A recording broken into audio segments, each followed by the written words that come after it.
Naisip mo na rin ba na baka napag-iiwanan ka na ng panahon? Totoo, lahat tayo may sandaling ganyan ang pakiramdam. Parang habang nagpupunyagi ka, tuloy-tuloy ang takbo ng mundo at ikaw naiwan.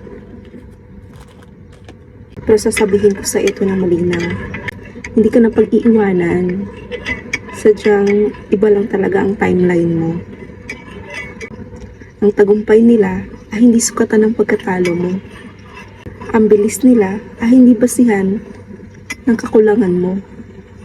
May sariling oras ang pag-usbong mo. At habang akala mo walang nangyayari, pero sa loob mo, unti-unti kang tumitibay. Kaya tanungin mo ulit sarili mo, napag-iiwanan na ba ako? O sadyang binubuo ko lang muna ulit ang sarili ko ng buo bago tumakbo ulit?